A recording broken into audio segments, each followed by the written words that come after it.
I decided to do my dissertation about the consequences of digital virtuality on our mind and our body. And that's how I got involved in new media. And that's how I decided to become a digital art curator.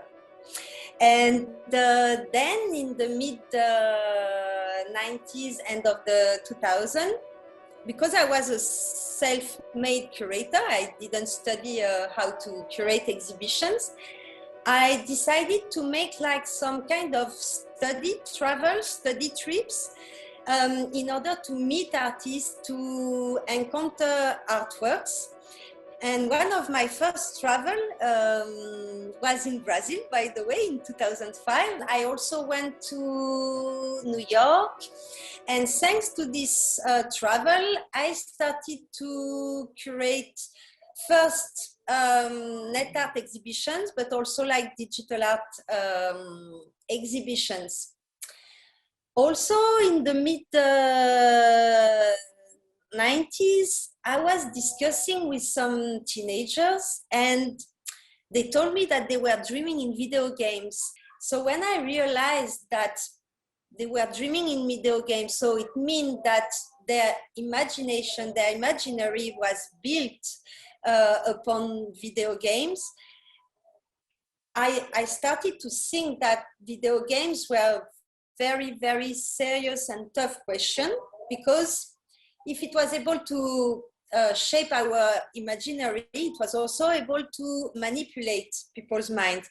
So that's where I decided to promote alternative and artistic games. And that's where we can really say, that's where I started to really focus on showing the diversity of video games in terms of content, in terms of aesthetic. So I'm a curator, art and game curator. I'm also like an activist, because being a digital art curator, I was a bit sad that only a few or only an elite was able to see my exhibition or to come to our new media festival, because it was not very mainstream. So it was hard for me to really attract or to really reach the audience I was interested in. So that's why I started to organize machinima workshops. They were first intended to teenagers.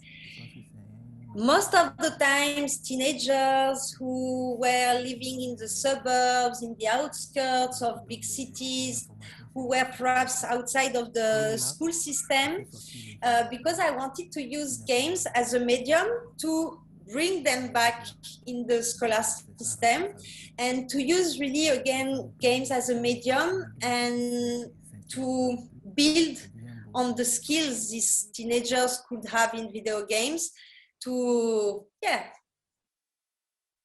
use games as a medium and as a tool for pedagogy. So we can also say that I'm an activist because I really tried through these workshops to change, even if it's a little bit, but to change the world. I am also an artist. I started to create videos using video game engines. So I started to think on how we could create some content inside video games that would be really specific. And I had the sensation that maybe the future of machinima wouldn't be in a linear form, but would perhaps be in the fact that we could use the in-game camera to shoot virtual environment and then screen or project these virtual images in a physical space in order that performers, musicians, dancers, I don't know what, could inhabit these spaces. So I started to do collaboration with other artists, musicians, dancers, and yes, very lately, like last week, For the first time, I sold one of my abstract videos. The name is Mer Orange Bleu on the website. So I'm represented by an online gallery that works with cryptocurrency and blockchain, and the name is Elementum. So I sold my first NFT last week. So I'm a new crypto artist.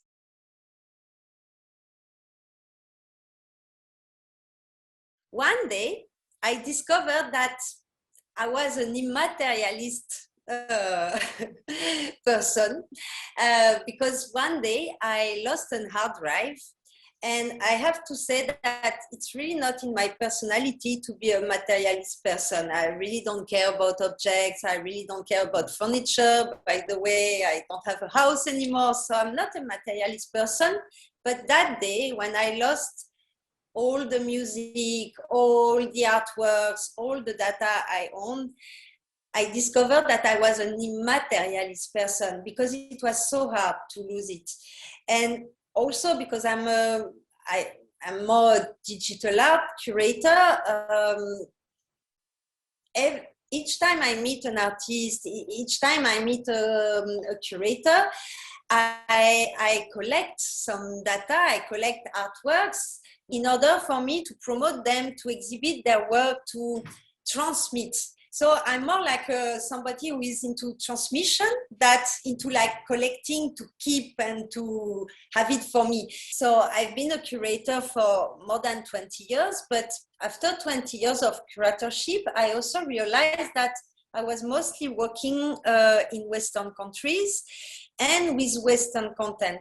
So I decided to celebrate this 20 years as a curator, to decentralize my point of view and to embark in an art and game world tour, mostly in global South countries.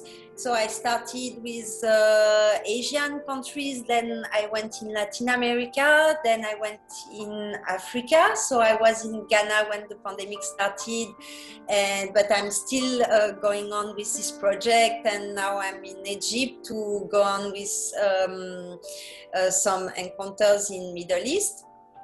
But what I wanted to say related to the archives is that I wanted to hear, let's say, voices from the margin.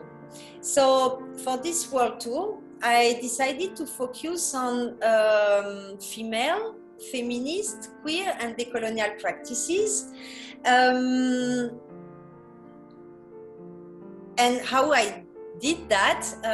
So first, my methodology is through traveling. So the point is really to travel to different countries and to meet and interview artists, game makers, activists, curators, in order to be able to tell another story of digital art and games, and also perhaps to create a certain type of archive of the oppressed. I don't know if it exists, but that would be maybe the way to describe it. And so through this art and game world tour, I did like almost more than 250 interviews, and I started to collect stories, narratives, artworks, games, in order to produce decolonial map of art and video games, and also to be able to document, collect these stories, but then also to publish articles and to disseminate these artworks and these games through exhibitions, through lectures, through conferences. So Machinima is a movie made with the game engine. So you can like create your sets, your characters, then you animate them, and then you shoot using the in-game camera and you create a movie. Or you can just basically play any type of computer game on your computer and record your gameplay and then do some editings, and then it becomes a movie.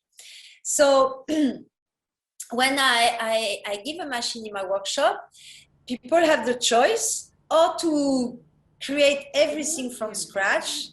Let's say their sets, their character, then they can animate them. They can even mix some images, real images or real videos, and mix it with 3D images and 3D environment. Or we can just mix, for example, like traditional tales. So that's what we did in Togo. I worked with traditional Togolese storytellers, and sometimes we were using games. Sometimes we were using a game engine. The name is Movie Storm. And the trickiest part was, because games are really like a globalized mass consumerism object, most of them, they happen in Western countries with Western assets. So, for example, to tell very traditional stories from Togo, it was quite hard to find traditional African assets. So we had to use pictures of huts, and we had to mix real images and 3D avatars, because otherwise nothing was available. And it's also something that is highly political. And then just to give you another example, in Kenya, I work with only one storyteller. So she was telling us stories, and then we were wondering which games we could use to illustrate what she was saying. And she totally participated to every step of the machinima production. And sometimes we were integrating her image, telling the story, sometimes not. We were only using her voice. And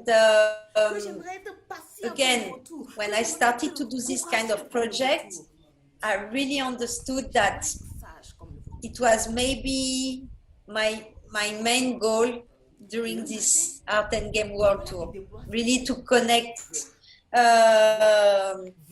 games that most of the new generation are like familiar with, and some culture that is somehow disappearing.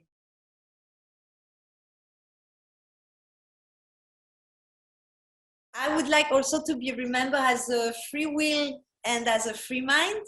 And in this, I think I'm following the step of my grandfather, who was a Jewish Ukrainian, but also an anarchist individualist. And more I've been like researching about this this thinking movement, more I learned about myself, because anarchist individualists were some of the first to give a voice to queer people. They were against colonialism, they were against slavery. And also I realized that many women in this movement were like experimenting a lot in terms of pedagogy. And it was really a pedagogy related to learning by doing. So I think that my machinima workshop are like somehow related to that. And then the thing is that I wanted to leave my name somewhere in the world because during the last World War, 60 people of my family were killed. And I think that instead of having the sensation that all our lineage was erased, maybe there is something that is passing through my work and my actions. I'd like also to be remembered as someone who promotes diversity because for me diversity is really important, and also emerging forms.